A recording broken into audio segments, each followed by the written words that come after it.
On January 11, 2001, Oklahoma made history when they executed Wanda Jean Allen. She became the first black woman executed in the United States since 1954. But this case is about so much more than that grim milestone. Allen was convicted of murdering her girlfriend, Gloria Jean Leathers, outside a police station in 1988. What makes this story particularly compelling is the complex web of circumstances that led to that fatal moment. How did a woman with documented intellectual disabilities and a history of head trauma end up facing the ultimate punishment? Today, we're diving deep into the case that sparked national debates about justice, mental health, and who deserves to die. Welcome back to Criminal Tapes. If you're new here, make sure to hit that subscribe button and give this video a like. It really helps us bring you more cases like this one. And don't forget to share with anyone who loves true crime content. Let's get straight into the facts. Wanda Jean Allen was 29 years old when she committed the crime that would eventually cost her life, and 41 when she was executed at the Oklahoma State Penitentiary in McAlester. Here's what happened. On December 1, 1988, following a heated domestic dispute in Oklahoma City, Allen followed her girlfriend Gloria Jean Leathers and Leathers' mother to a police station. Outside the building, Allen shot Leathers once in the abdomen. Leathers didn't die immediately. She fought for her life for 4 days before succumbing to her injuries. Allen was quickly arrested and ultimately convicted of first-degree murder. 12 years later, on January 11, 2001, she was executed by lethal injection at 9:21 p.m., making her the first black woman executed in the United States since 1954. But Allen's defense team argued there was much more to this story: a lifetime of childhood trauma, severe head injuries, and intellectual disability that they claimed wasn't properly presented to the jury. Today we'll walk through her troubled background, examine the crime itself, explore the trial and lengthy appeals process, and finally, we'll reveal her last meal and final words. To understand how Wanda Jean Allen ended up on death row, we need to go back to the beginning. She was born on August 17, 1959 in Oklahoma City, the second of 8 children in a family that struggled with poverty from day one. Life in the Allen household was chaotic and unstable. Her mother battled alcoholism, and when her father left the family after the last child was born, they became completely dependent on public assistance. Picture a household where basic necessities were never guaranteed, where 8 kids competed for attention and resources that simply weren't there. But what really shaped Allen's future were the severe head injuries she suffered as a child. At age 12, she was hit by a truck, an accident that would have lasting consequences. Then, when she was either 14 or 15, she was stabbed in the temple during an altercation. These weren't minor bumps and bruises, these were serious traumatic brain injuries. Years later, when psychological evaluations were finally conducted, they revealed the full extent of the damage. Allen's IQ tested at just 69, which falls into the range of intellectual disability.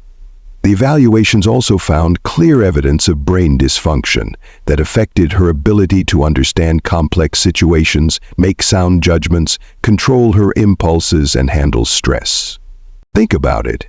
In a family already struggling with poverty, there was no money for proper medical care or special education services. These brain injuries went largely untreated and undiagnosed for years.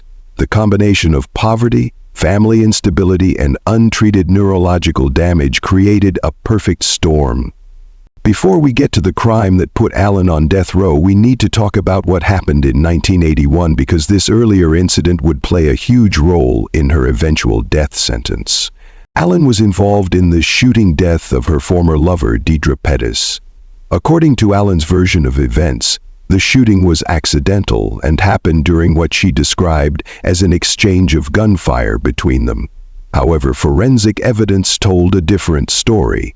The evidence suggested that Pettis had been pistol whipped and then shot at close range, details that contradicted Allen's claim of an accidental shooting during mutual combat. Rather than fight the charges, Allen pleaded guilty to manslaughter and received a 4-year sentence. She ended up serving just 2 years before being released. Now here's why this matters so much to our story.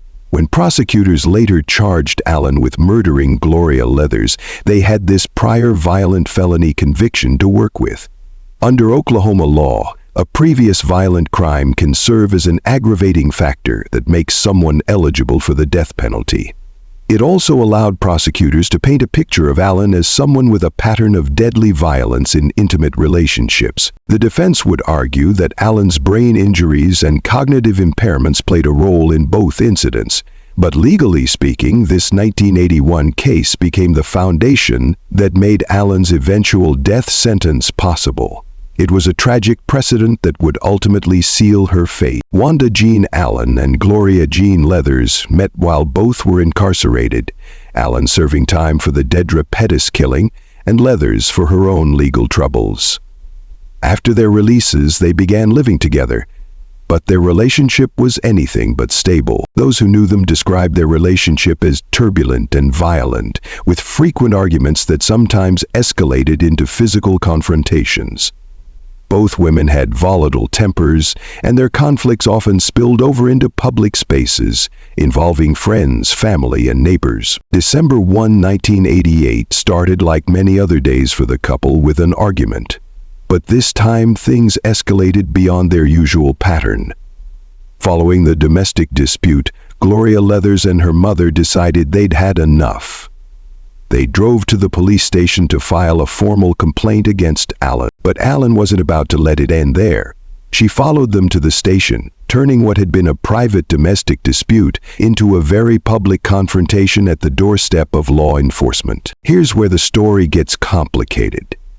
Allen's defense team would later argue that she genuinely feared Leathers, claiming that Leathers had a history of violence, including a prior homicide. However, much of the testimony that could have supported this claim was ruled inadmissible as hearsay, severely limiting the defense's ability to paint Leathers as the aggressor. What makes this case so striking is the location. Even at a place symbolizing safety and law enforcement, the conflict was about to turn deadly within minutes. What happened next unfolded quickly and tragically outside the police station. As Gloria Leathers and her mother approached the building, Allen confronted them. Witnesses reported hearing raised voices, an argument that had followed them from their home to this very public location. Then, in a moment that would seal Allen's fate, she pulled out a firearm and shot Leathers once in the abdomen. The shot rang out in broad daylight, with Leathers' mother and other bystanders witnessing the immediate aftermath. Leathers collapsed, critically wounded but still alive. Here's a crucial detail that would later impact the legal proceedings. Gloria Leathers didn't die immediately. She was rushed to the hospital, where she fought for her life for 4 agonizing days before succumbing to her injuries on December 5, 1988. This delay between the shooting and death would become significant in discussions about Allen's intent and the severity of the charges. Because the shooting occurred right outside a police station, officers responded within minutes.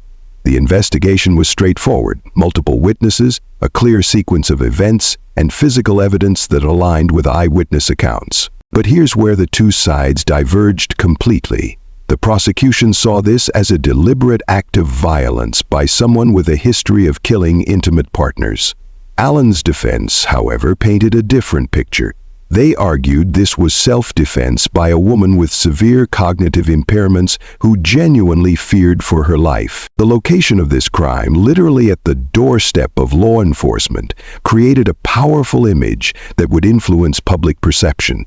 It suggested someone so brazen, so dangerous, that she was willing to commit murder even in the presence of police. This single detail would become central to the prosecution's narrative of Allen as an ongoing threat to society. Given the location and the number of witnesses, the investigation moved swiftly. Officers had multiple eyewitness accounts that corroborated the basic sequence of events, and the physical evidence, the weapon, the wound pattern, and the crime scene, all aligned with what witnesses reported. Allen was arrested shortly after the shooting. The straightforward nature of the case, with clear witnesses and undisputed physical evidence, gave prosecutors confidence in their ability to secure a conviction.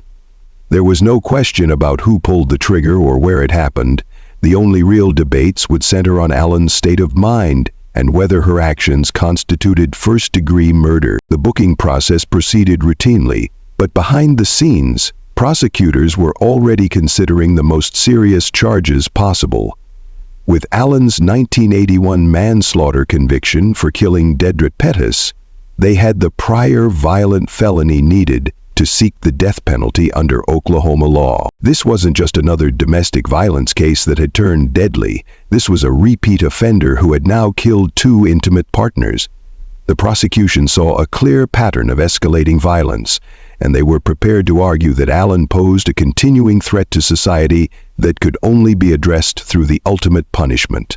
When Allen's case went to trial, 2 completely different narratives emerged in that Oklahoma courtroom. The prosecution's strategy was straightforward and devastating. They emphasized Allen's 1981 conviction for killing Dedrick Pettis, arguing this established a clear pattern of deadly violence in intimate relationships. They painted Allen as a dangerous repeat offender who posed an ongoing threat to society. The defense faced an uphill battle from the start. They argued self-defense, claiming Allen genuinely feared Leathers and acted to protect herself.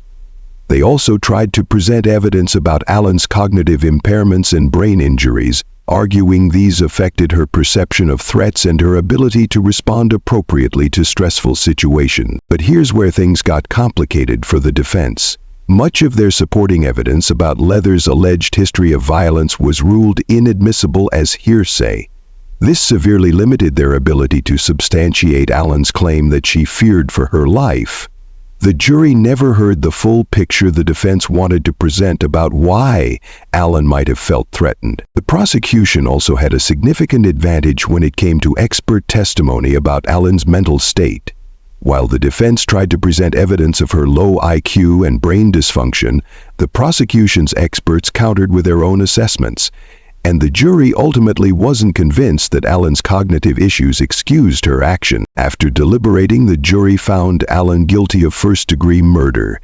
During the penalty phase, they recommended death, citing the aggravating factors of her prior violent felony and the continuing threat she posed to society. The judge formally imposed the death sentence, and Allen was sent to death row. The media coverage focused heavily on the brazen nature of the crime, a shooting outside a police station by someone who had already killed before.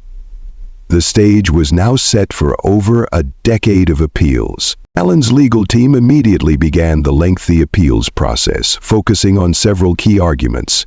They claimed Allen had received ineffective assistance of counsel, arguing that her trial attorneys failed to adequately present evidence of her intellectual disability and brain injuries. They also challenged the exclusion of testimony about Leathers' alleged violent history, arguing this prevented the jury from understanding Allen's state of mind. The central theme of their appeals was simple. The jury never got the complete picture. They argued that if jurors had fully understood Allen's cognitive limitations, her traumatic childhood, and the extent of her brain damage, they might have reached a different verdict, or at least chosen life in prison over death. But appeal after appeal was denied. Federal and state courts consistently upheld both the conviction and the death sentence, finding that while Allen may have had cognitive impairments, she still understood right from wrong and was legally responsible for her actions. As Allen's execution date approached, a clemency campaign gained momentum. Civil rights leaders, including Rev. Jesse Jackson, joined the effort, arguing that executing someone with significant brain injury and intellectual disability was morally wrong. Protesters gathered outside the governor's mansion, holding signs and calling for mercy. Despite the high-profile advocacy and moral arguments, Oklahoma Governor Frank Keating denied clemency. The legal system had spoken, and after 12 years on death row, Allen's appeals were exhausted. Her execution was scheduled to proceed as planned. For 12 long years, Wanda Jean Allen lived in the shadow of her scheduled execution at the Oklahoma State Penitentiary. Death row is a place of routine and waiting, endless days marked by appeals filings, court dates, and the slow grinding of the legal system. During her time there, Allen found solace in religion. She regularly participated in spiritual services and developed relationships with chaplains and religious advisors who visited the prison. Those who interacted with her during this period noted her commitment to faith, which would become evident in her final moments. Allen gave occasional interviews to reporters and documentary filmmakers, always maintaining her innocence while also expressing remorse for the pain caused to both families involved. She spent her days reading, writing letters, and preparing spiritually for what seemed increasingly inevitable. As her appeals were exhausted one by one, Allen appeared to find a kind of peace through her religious beliefs. This spiritual preparation would ultimately shape how she chose to face her final day, transforming what could have been a moment of bitterness into something approaching grace. January 11th, 2001 began like any other day on death row, but everyone knew it would be Allen's last. The final 24 hours of any execution follow a carefully choreographed routine designed to maintain dignity while ensuring security. Allen received her final visits from family members and spiritual advisors. The prison chaplain spent considerable time with her, and she appeared calm and resigned to her fate. Throughout the day, she maintained the religious composure that had sustained her during her years on death row. When it came time for her final meal, Allen made a request that surprised many: a simple bag of chips. No elaborate feast, no comfort foods from childhood, just a bag of chips. It was an understated choice that somehow captured the complexity of her situation, the ordinariness of the request against the extraordinary circumstances. As evening approached, Allen was moved through the standard pre-execution procedures. The death warrant was read to her, final paperwork was completed, and she was prepared for transport to the execution chamber. The institutional machinery moved forward with its sterile precision, marking time until 9:00 p.m., when the process would reach its conclusion. At 9:00 p.m., Allen was escorted into the execution chamber at the Oklahoma State Penitentiary. The witness room was divided into sections. Media representatives, victims' family members, and Allen's supporters each had designated areas. Allen was strapped to the gurney and the IV lines were inserted. When asked if she had any final words, she looked toward the witnesses and spoke clearly. "Father, forgive them. They know not what they do." The biblical reference to Jesus' words on the cross reflected the deep religious faith she had embraced during her years on death row. But then Allen did something unexpected that revealed her complex personality even in these final moments. She smiled and stuck her tongue out at her appeals lawyer, Steve Presson, who was among the witnesses. Presson later described her demeanor, saying she was dancing on the mattress while they tried to kill her. The lethal injection began, and at 9:21 p.m. Wanda Jean Allen was pronounced dead. She had become the first black woman executed in the United States since 1954, closing a chapter on a case that had raised profound questions about justice, mental health, and capital punishment. Allen's execution sparked immediate reactions across the spectrum. Advocates who had fought for clemency expressed grief and anger, arguing that the state had executed someone whose cognitive impairments should have spared her from the death penalty.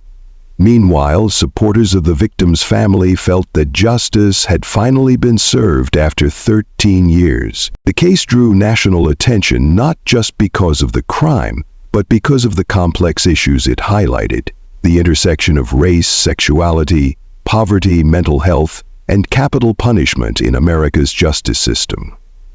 Documentary filmmakers captured Allen's final months, extending public engagement with her story and the broader questions it raised. For some, Allen's execution affirmed that the justice system works, holding people accountable regardless of their background or circumstances.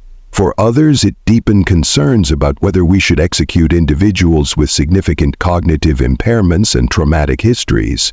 The debate continues to this day. Wanda Jean Allen's story is one of tragic complexity, a childhood marked by poverty and devastating brain injuries, an adult life that spiraled through violence and loss, and a legal system that struggled to balance accountability with compassion. From those early head traumas to the courtroom battles over her mental capacity, from 12 years on death row to a final meal of potato chips and biblical last words, her case forces us to confront difficult questions about justice and mercy. When cognitive injury and trauma fundamentally shape how someone perceives and responds to the world, what does true accountability look like? How should our justice system weigh personal responsibility against circumstances beyond someone's control? These aren't questions with easy answers, but they're questions worth asking as we continue to grapple with who deserves to live and who deserves to die. I'd love to hear your thoughts on this case. What do you think about the death penalty when cognitive impairments and brain injuries are involved? Should Allen's history of head trauma and intellectual disability have been enough to spare her life? And what did you make of her final moments? Those biblical last words followed by that unexpected gesture to her lawyer. Drop your comments below, and if you want to hear more complex cases that challenge how we think about justice and accountability, make sure to subscribe.